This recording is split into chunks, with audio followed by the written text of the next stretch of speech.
Okay, let's continue on with where we left off last time, talking about Java streams. Up to this point, we've primarily focused on Java sequential streams. And what I'm going to do in the next couple of lessons is talk about comparing Java sequential streams with Java parallel streams. And you'll see there's a lot of things that are similar and a few little subtleties you have to be aware of. And of course, we'll be doing a programming assignment with sequential and parallel streams very shortly.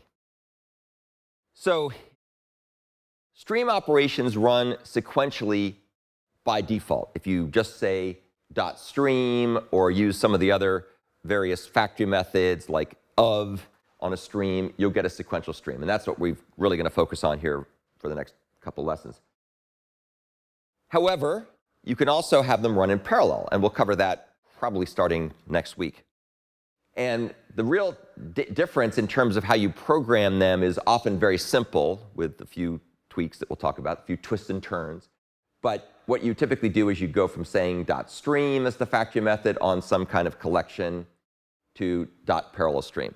And boom, all of a sudden, you're taking advantage of multiple cores instead of just one core.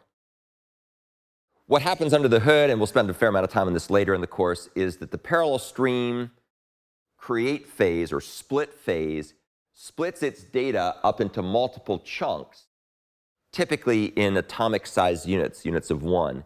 And then it uses the common fork join pool to process these chunks independently.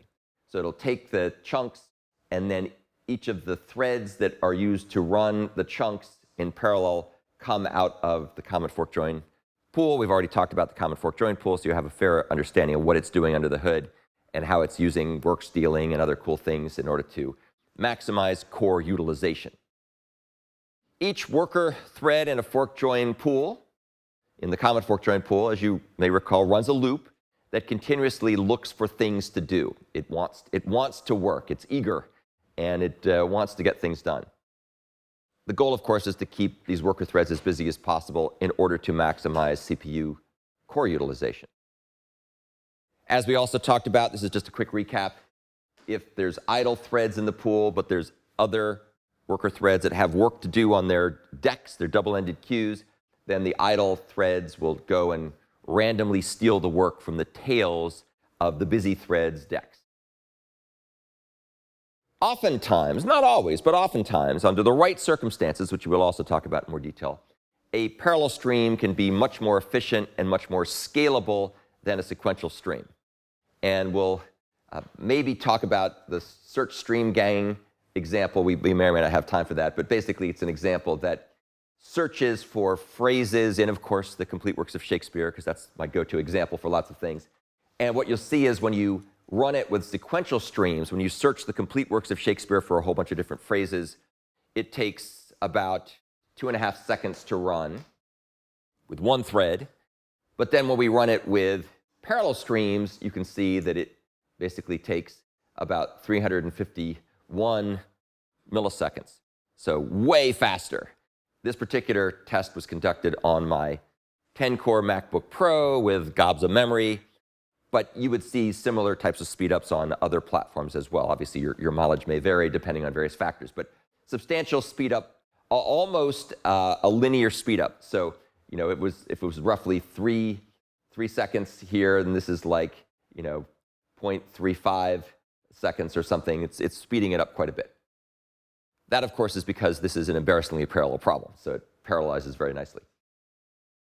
Now, as we've talked about before, and we will talk about much more detail later, you don't get a win unless certain things apply. So remember the n times q model, where n is the number of data elements to process per thread, and q is how CPU intensive the processing is.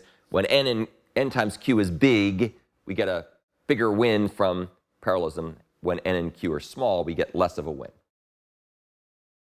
So that was just a quick overview of sequential streams versus parallel streams. There are some subtleties that we'll talk about when we get into the parallel section in more detail. We might actually talk about them very briefly here in a lesson or two. But it turns out that most of the operations in Java streams work equivalently and more efficiently when you go from a sequential stream to a parallel stream. There's one sort of quirky, or actually a couple of different quirky things that work less well.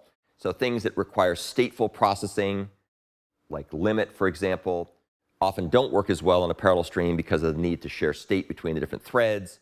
So that's something to keep in mind. And then there's also another method, which we'll talk more about, called flatMap. And for a whole bunch of rather obscure reasons, flatMap doesn't work very well when, or doesn't work at all when you use it with parallel streams. It forces everything into a sequential streams model.